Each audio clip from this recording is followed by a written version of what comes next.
Hello guys, bersama saya lagi dalam Alright Nopot Channel. Gempak sahabat-sahabat semua. Sebelum rancangan Malaysia yang ke-12 ini berjaya diluluskan, kita tahu bagaimana ya senator-senator daripada geng-geng pembangkang ini ya cuba memberikan soalan-soalan yang cuba untuk memerangkapkan. Tetapi ya dengan genius, dengan baiknya, dengan mantapnya dijawab padu oleh YB Rafizi Ramli, sahabat-sahabat semua. Terutamanya isu berkaitan dengan IKASI dan juga data padu yang diusahakan, yang sedang diusahakan oleh kerajaan dan yang bakal dilancarkan ya pada bulan November dan dilancarkan secara penuh ya pada bulan Januari ini. Jadi mari kita dengar sahabat semua penerangan pencerahan daripada YB Rafizi Ramli berkaitan dengan perkara ini. Jadi sebelum saya teruskan, jangan lupa untuk terus support Alright Nopot Channel dengan cara tekan butang subscribe, like dan share. Mari kita tonton dan juga dengar jawapan padu daripada YB Rafizi Ramli sebagai Menteri Terima kasih Ketua. Bahagian terakhir.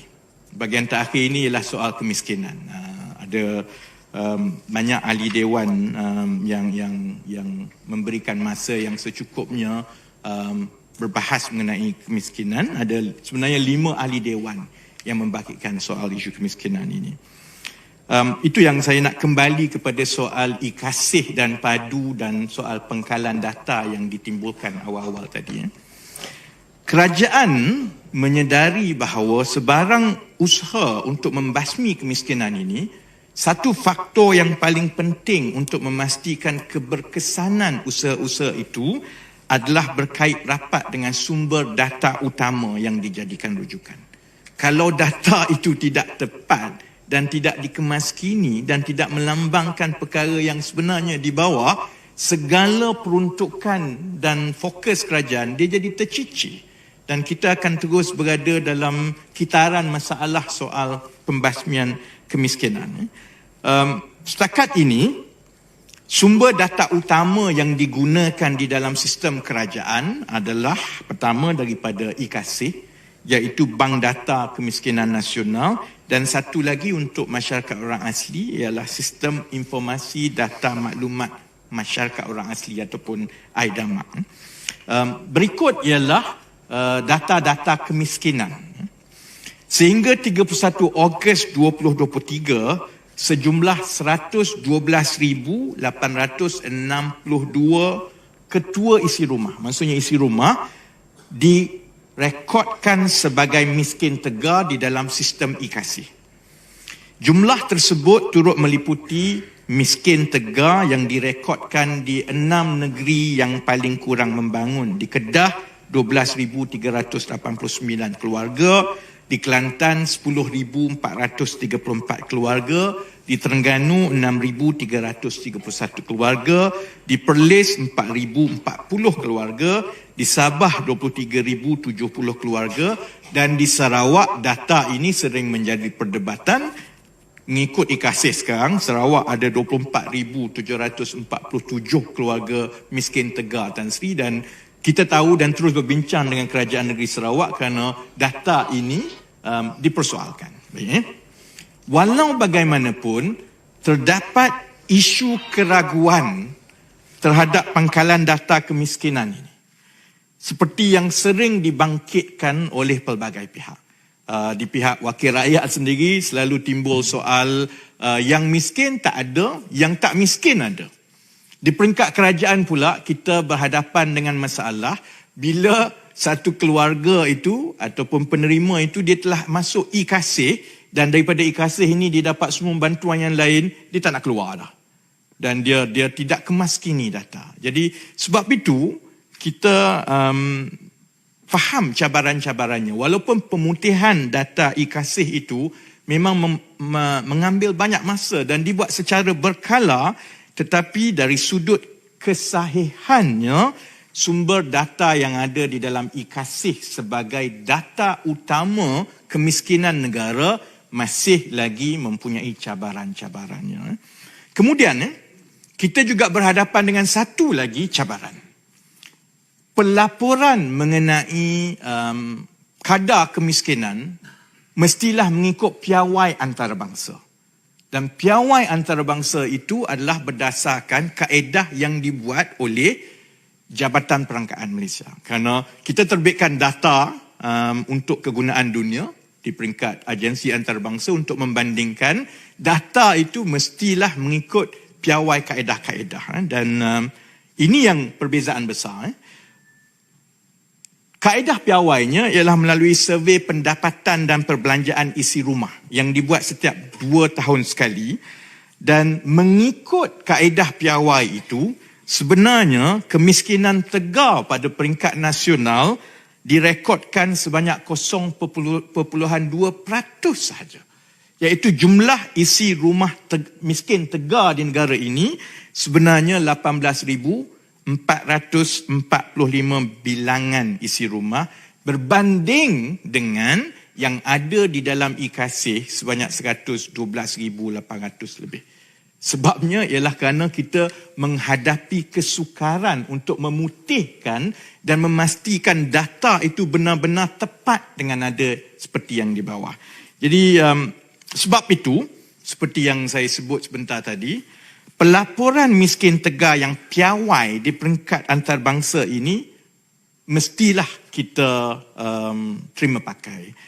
Jadi bila kerajaan ada 2 set angka yang berbeza ini adalah antara keputusan-keputusan yang akan dibuat di peringkat kerajaan supaya perkara ini perlu diselaraskan untuk tidak menimbulkan polemik dan juga masalah kepada pelaporan piawai ekonomi negara. Jadi insya-Allah itulah yang sebahagian daripada usaha kerajaan untuk mengintegrasikan kesemua pangkalan data yang ada dalam kesemua kementerian dan agensi ke arah menjadi padu supaya cabaran-cabaran yang ada selama ini di dalam IKASih ataupun pangkalan data yang lain dapat diselesaikan dengan baik. Supaya fokus kita itu betul-betul berasaskan data yang tepat. Dan padu insya-Allah akan mengambil sehingga 270 pangkalan data daripada semua sistem yang ada dalam kerajaan, termasuklah zakat, termasuklah syarikat swasta, termasuklah badan berkanun, dan ia akan terus ditambah, dan itu insya-Allah akan mengatasi perkara-perkara yang ditimbulkan sebelum ini mengenai ketepatan data. Because dengan izin Tan Sri Yang di-Pertua, we must begin with the right data. Betul-betul 10 minit dah. Baik, betul-betul 10 minit. Jadi saya terus kepada soalan terakhir yang ditimbulkan, iaitu soal inisiatif-inisiatif untuk membasmi kemiskinan. Ya. Jadi saya ingin memberi makluman kepada ahli dewan yang turut serta tentang pelbagai usaha yang telah dibuat oleh kerajaan. Ada yang diteruskan daripada kaedah-kaedah lama, tapi yang ditumpukan secara khusus oleh kementerian saya ialah melalui satu program yang diberi nama Inisiatif Pendapatan Rakyat ataupun IPR, yang bezanya ia menggunakan template supaya kita mengurangkan risiko perniagaan dan pelaksanaan di peringkat penerima, dan sebahagian besar risiko itu ditanggung oleh kerajaan dengan penyediaan template-template khusus, dan penerima-penerima ini sebenarnya hanya masuk dan ada template, dan insya-Allah mereka akan mendapat sekurang-kurangnya RM2,000 tambahan pendapatan sebulan. Setakat ini pelaksanaan IPR telah mendapat sambutan yang baik. Sehingga 14 September 2023, sejumlah 124,623 permohonan telah diterima, dan daripada keseluruhan permohonan itu setelah disemak silang untuk menentukan kelayakan, sejumlah 45,631 individu sekarang ini berada dalam senarai yang menunggu mendapat tempat di dalam program ini untuk dipadankan dengan salah satu daripada 3 inisiatif ini. Dan 3 inisiatif rintis tersebut termasuklah inisiatif usahawan tani ataupun INTAN, inisiatif usahawan makanan ataupun INSAN, dan inisiatif operator perkhidmatan ataupun IHSAN. Dan pelaksanaan IPR ini turut memberi tumpuan di 6 negeri yang kurang membangun tadi, termasuklah program-program INTAN berskala besar yang melibatkan tanah sekurang-kurangnya 100,000 ekar di negeri-negeri kurang membangun tadi termasuklah di Setiu Terengganu sekarang sedang dilaksanakan, di Kota Marudu dan di Kinabatangan Sabah, di Cuping Perlis dan juga di Bukit Tangga Kedah. Kalau saya boleh terus untuk saya gulung dan tutup Tan Sri Yang di-Pertua, kalau ada maklumat yang berkaitan secara terperinci mengenai penerima dan sebagainya, yang itu saya boleh bekalkan secara bertulis.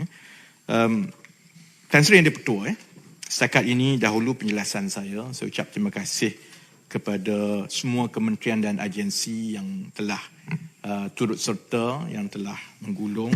Terima kasih kepada kesemua kepimpinan dan kekitangan Kementerian Ekonomi yang telah mengusahakan kajian separuh penggal ini, dan terima kasih kepada semua ahli dewan. Boleh saya mencelah? Boleh. Boleh. Janji. Kalau ada celahan. Ladies first ke? Ada 3 orang kan? Okay, terima kasih Yang Berhormat Menteri. Your explanation dengan izin very clear, very precise. Tetapi yang saya seronok tengok bila Yang Berhormat Menteri menjawab dengan senyuman, tak lepas senyuman tu. Jadi alhamdulillah, syukur. Jadi kami di Dewan Negara ni, bila kami bertanya Yang Berhormat Menteri, kami ni bertanya dengan berhemah. Diajar oleh Yang di-Pertua Dewan Negara, ya, dan diingatkan selalu supaya bertanya dengan hemah. Jadi insya-Allah Yang Berhormat Menteri pun akan menjawab secara berhemah, insya-Allah. Saya ada 3 soalan Yang Berhormat Menteri, ya. Short ones. I've written it down. Saya menyambut baik semua usaha mereformasikan ekonomi kami. Saya ingin tahu, bolehkah saya mohon butiran bagaimana Kementerian Ekonomi akan menstrukturkan semula ekosistem insentif dan pelepasan cukai untuk menggalakkan pelaburan domestik dan tidak hanya mengutamakan pelaburan asing yang pulangannya tidak berapa jelas. Itu yang pertama. Yang kedua, bagaimanakah pihak kementerian akan memastikan syarikat majikan yang mendapat faedah gaji progresif ini bukannya syarikat yang memang sudah membayar gaji yang tinggi kepada pekerja mereka? I come from the corporate sector, Yang Berhormat Menteri, ya, dengan izin Yang di-Pertuan. Contoh, ya, di KL banyak syarikat besar memang membayar gaji tinggi dan gaji daripada gaji minima. So how are you going to curb that and look at that, dengan izin? Yang ketiga dan terakhir, saya juga ingin memohon pandangan YB sama ada kementerian boleh mempertimbangkan cadangan yang saya bangkitkan berkaitan the CEO pay disclosure ratio, dengan izin, dan juga salary transparency law. A lot of majikan akan marah dengan saya lah sekarang ni. But bagi saya, dengan adanya perkara ini, ia akan membenarkan market forces, dengan izin, untuk meningkatkan lagi gaji rakyat kita. Terima kasih. Assalamualaikum. Dan Sri, saya jawab satu-satu dengan cepat. 3 soalan tadi. Soalan yang pertama ialah tentang dasar insentif dan sebagainya. Tanggungjawab fiskal itu sebenarnya berada di bawah Kementerian Kewangan. Dan tetapi dasar makro yang menyeluruh dan soal pertumbuhan dan penggalakan pelaburan domestik ini, dia juga berkaitan dengan ekosistem. Perkara itu dibincangkan di M10. Jadi insya-Allah buat masa sekarang memang tumpuan kita ialah kepada, tumpuan kami di Kementerian Ekonomi ialah kepada 3 masalah struktur ekonomi yang saya sebut tadi. Soal fiskal, kemudian soal enjin pertumbuhan baru, dan kemudian soal bakat. Tetapi saya tahu bahawa Kementerian Kewangan pun menumpukan kepada langkah-langkah khusus untuk menggalakkan pelaburan domestik. Saya yakin itu akan dibawa dari satu semasa ke semasa.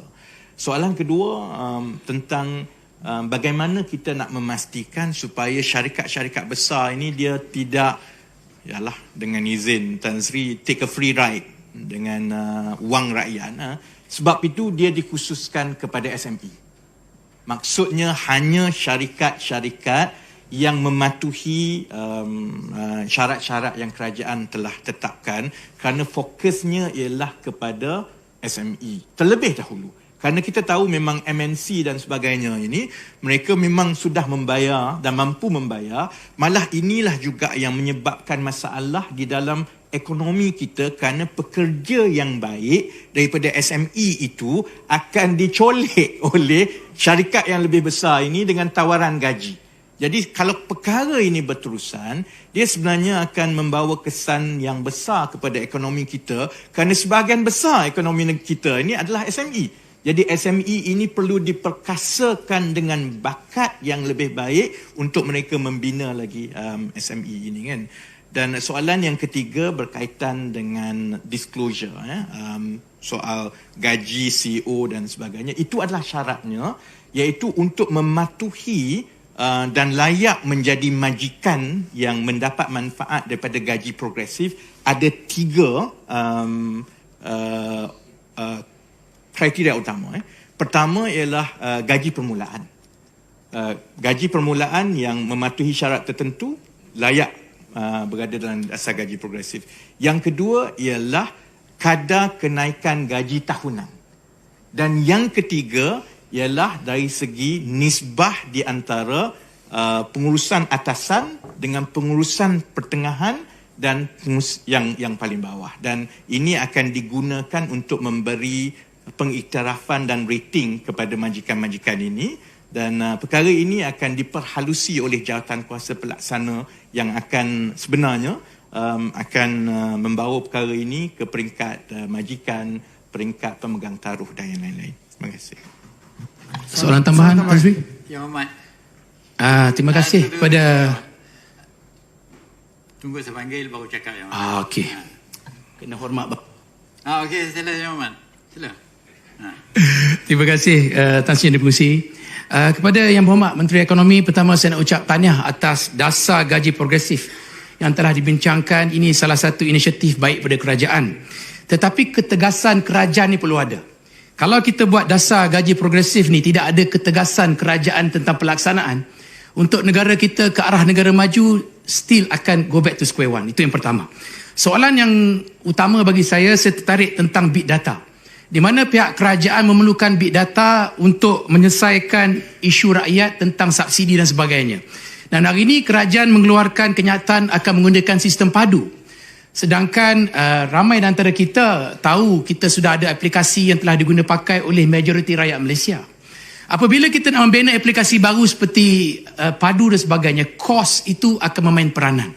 Kenapa pihak kerajaan tidak mengambil inisiatif untuk membuat enhancement kepada sistem aplikasi MySejahtera yang telah dimuat turunkan oleh majoriti rakyat Malaysia, seterusnya boleh menyelesaikan kos dan juga duit rakyat itu sendiri. Kerana hari ini kita menjadi persoalan bila kita nak buat aplikasi baru, kita perlu perbelanjaan tinggi. Kedua, bagi saya untuk pembudayaan minda rakyat Malaysia ni, bila nak suruh mereka download aplikasi baru, saya rasa bukan satu perkara mudah. Sedangkan kita dah ada aplikasi yang telah dimuat turunkan. Jadi bagi saya, pihak kerajaan perlu mengambil satu inisiatif mempunyai sistem big data yang penuh untuk penggunaan masa hadapan. Sebab jangan nanti bila tukar kerajaan, sistem baru. Jadi tidak menyelesaikan masalah isu big data. Jadi saya rasa synchronization atau enhancement kepada satu sistem amat penting untuk kita melangkah ke arah negara maju. Jadi saya mohon Menteri Ekonomi Yang Berhormat Rafizi yang segak dan sentiasa senyum memberikan penjelasan yang jelas. Terima kasih. Yang Amat jangan jawab dulu. Saya minta dua ni jawab soalan dulu. Minta Yang Amat soalan ya dengan ringkas. Okey. Ya. Saya satu, Tan Sri, saya dekat satu. 1, 2, 3. Okey. Tan Sri yang Dipertua, saya ada berucap mengenai REE yang mana saya mencadangkan badan, agensi atau JLC ditubuhkan oleh kerajaan. Saya mencadangkan pada pihak kerajaan pada hari ini, letaklah kementerian yang sesuai sebenarnya menyelesaikan masalah REE ini adalah Menteri Ekonomi ini, Kementerian Ekonomi. Kerana dia boleh koordinat dengan semua negeri-negeri, supaya tempoh masa untuk kita buat rundingan tu pendek dan hasilnya cepat. Saya rasa saya cadangkan bagi kepada diorang, kerajaan yang ada ditimbangkan. Baik, itu saja. Yang Amat Sila. Terima kasih Tan Sri Yang di-Pertua. Saya ingin menyentuh tentang, saya tertarik dengan enjin. Soal saya, Muhammad. Ya, supaya dia tahu enjin pertumbuhan ekonomi negara, iaitu berkaitan dengan infrastruktur. So saya mohonlah supaya infrastruktur yang kita sebutkan di dalam perbahasan kita akan dilaksanakan dengan adil lah, dan ada kaitan juga dengan keutamaan negeri ini tadi. Dan kita melihat supaya kerajaan juga menyemak keutamaan negeri itu sama ada benda-benda keutamaan, sebab ada di kalangan kita wilayah ataupun kawasan daerah-daerah kita ni kadang-kadang kita tak puas hati kerana daerah kita ni tak dimaju-majukan. Kita minta seolah-olah ada juga kerajaan negeri yang tidak mau dengar kita punya permintaan. Ini saya mohon pertimbangan Menteri Ekonomi. Okey, terima kasih. Last. Terima kasih. Saya terus ke soalan. Pergi soalan. Minta Yang Berhormat Menteri dedahkan senarai 247 bekalan data yang dijadikan rujukan kepada sistem padu. Nombor 1. Nombor 2, 247 bekalan data ini siapa operatornya? Yang kedua. Yang ketiga, sejauh mana keterjaminan data pribadi daripada padu? Terima kasih. Yang Berhormat. Kalau 27 nak dah baca Yang Berhormat sampai 27 malam ni. Terima kasih Tan Sri. Saya jawab dengan cepat. Yang tadi Senator Dr. Arman tanya tentang satu ialah tentang penguatkuasaan soal gaji progresif dan sebagainya. Saya kira majikan pun sebenarnya rakyat, dan majikan pun pada pandangan saya sebagaimana yang mereka mampu, mereka juga mahu membayar gaji yang baik kepada pekerja-pekerja, kerana gaji yang baik akan menghasilkan pekerja yang produktif. Tapi ada kekangan-kekangan tertentu. Jadi sebab itu buat masa sekarang kita perlu mengimbangi di antara keperluan menaikkan gaji dengan kemampuan syarikat-syarikat, kerana kita telah pun melalui proses ini semasa pengenalan gaji minima. Walaupun kerajaan bagi arahan kena gaji minima, tapi dia akan ada satu kumpulan besar yang datang dan beritahu kalau kami laksanakan maka kami tutup kedai. Jadi sebab itu saya ingat kita perlu sesuaikan dari satu masa ke satu masa, dan saya berharap bila kerajaan peruntukan berbilion itu bukti keikhlasan yang boleh memujuk lebih banyak majikan untuk turut serta di dalam dasar ini. Soal tentang MySejahtera, sebenarnya padu dibangunkan secara penuh oleh kaki tangan kerajaan tanpa perunding luar, tanpa kos. Jadi itu sebenarnya beban kepada terutamanya kaki tangan daripada DOSEM dan juga mampu yang perlu membangunkan sistem sebesar ini. Ini adalah pangkalan data yang paling besar ada di negara kita. Tetapi ini cabaran yang saya lontarkan kepada penjawat awam. Saya yakin setelah 10 bulan saya bekerja dengan mereka, saya yakin mereka boleh laksanakan ini dengan kepakaran yang mereka ada, tanpa kos dan tanpa perunding luar, kerana kita perlu bina kepakaran ini di dalam kerajaan dan di dalam kalangan penjawat awam kita. Memang kami pucat muka lah kalau tak jadi. Parah kami, tapi saya yakin cabaran itu nampaknya setakat ini padu akan dapat dilaksanakan dengan baik. Yang penting ialah pangkalan data dengan izin the back end tu. Bila sudah ada pangkalan data sebesar itu, front end itu boleh gunakan apa-apa yang lain. Kerana akhirnya mereka kena rujuk juga kepada pangkalan data itu. Pangkalan data itu yang sebelum ini tidak ada. Tadi Senator Datuk Samudin tanya pasal REE. Saya terima kasih, tapi saya kalau boleh tidaklah. Kerana sebenarnya tugas yang ada di Kementerian Ekonomi ini sudah lebih daripada cukup, terutamanya untuk mengendalikan cabaran-cabaran ekonomi makro. Dan perkara itu saya ingat akhirnya perlu diselaraskan dan diharmonikan di antara peringkat kerajaan-kerajaan negeri dan juga agensi-agensi persekutuan. Yang terbaik ialah kalau kita boleh rangkumkan semua supaya keseluruhan rantaian nilai daripada pelumbungan itu kepada midstream, kepada syarikat-syarikat swasta dapat dibangunkan secara selari dengan dasar utama. Yang kita agak terbelakang sekarang, saya memang maklum, bahawa kita sebenarnya agak ketinggalan dari segi dasar kita untuk memastikan REE ini dapat dikekalkan keseluruhan rantaian nilainya di dalam negara ini. Kalau tidak, kita akan ekspor semua dan kita rugi. Dan sebab itu antara keputusan pertama yang kita buat ialah supaya menghentikan sebarang kelulusan ekspor. Saya tahu kementerian yang terbabit selain daripada kementerian saya adalah Kementerian NRECC dan juga Kementerian Pelaburan MITI. Sekarang ini sedang bertungkus lumus untuk menyediakan kerangka dasar keseluruhan itu. Tapi sebaik-baiknya saya ingat dia akan terus dikekalkan di kementerian yang lain lah, bukan di Kementerian Ekonomi.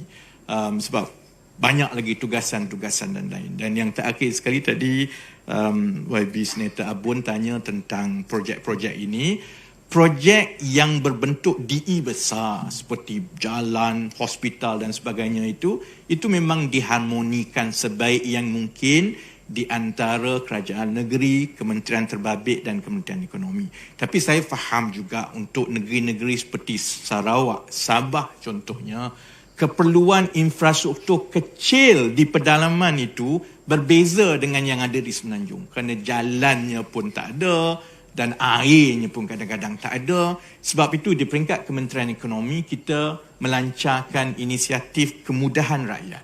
Supaya rakyat sendiri, penjawat awam, wakil rakyat, sesiapa pun boleh turut sama terus memohon kepada kementerian dan kami boleh luluskan terus dan kami akan minta pihak berkuasa yang berwajib di kawasan itu mengambil peruntukan itu dan laksanakan secepat mungkin. Itu setakat ini saya lihat telah membantu terutamanya di Sabah dan di Sarawak dalam mempercepatkan pembinaan projek-projek kecil berbanding dengan kaedah sebelum ini yang rakyat kena bawa kepada pegawai kena bawa ke satu peringkat.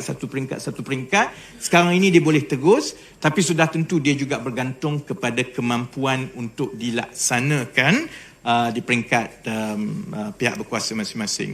Soalan-soalan daripada Yang Berhormat Senator Datuk Razali tadi, kalau saya nak baca semua 247 tu dia panjang lah. Jadi perkara ini akan tunggu 2-3 bulan akan datang. Kalau perlukan jawapan bertulis pun kita boleh bagi jawapan bertulis. Dan yang saya boleh sebut begini, dia sebenarnya setiap agensi dan kementerian kita masing-masing ada pangkalan data. Kementerian Pendidikan ada, Pendidikan Tinggi ada, IKASIH ada, Aidama ada, semua ini beratus-ratus. Semua ini digabungkan dan termasuk juga badan-badan berkanun seperti KWSP, Perkeso, termasuk juga lembaga-lembaga zakat, termasuk juga pembekal-pembekal utility seperti TNB, seperti syarikat-syarikat air, kerana kita nak membina keseluruhan data mengenai setiap isi rumah. Soal tentang keselamatan sosial, keselamatan data itu secara praktis industri cyber security ini, sebab itu juga kenapa kerajaan mengambil keputusan untuk mewujudkan padu. Kerana bila pangkalan data ini ada di banyak tempat, kepakaran cyber security itu yang sebenarnya memerlukan kepakaran yang lebih tinggi daripada kejuruteraan perisian biasa, kepakaran itu tidak dapat dipusatkan. Dalam keadaan negara kita, pakar-pakar cyber security ini tidak ramai. Dan untuk membina satu kumpulan pakar cyber security kerajaan, mereka perlu ditempatkan di satu tempat supaya mereka boleh fokus kepada tugas itu berbanding dengan kaedah sekarang yang masing-masing ada pangkalan data tetapi kita tidak cukup orang untuk kita nak letakkan di sebanyak mana agensi. Jadi itulah sebenarnya juga satu strategi kerajaan apabila kita mewujudkan satu pangkalan data utama yang menjadi enjin data kerajaan, maka kerjaya pakar-pakar cyber security ini akan lebih terjamin dan mereka boleh dilatih dengan lebih baik dan itu akan memberi lebih banyak ruang kepada kerajaan untuk memastikan aspek cyber security itu lebih terjaga berbanding dengan keadaan sekarang. Jadi Tan Sri Yang di-Pertua, saya ingat itu memadai, kita dah dekat 5.40. Jadi saya ucap akhir sekali terima kasih kepada semua dan semua rakyat Malaysia yang telah mengikuti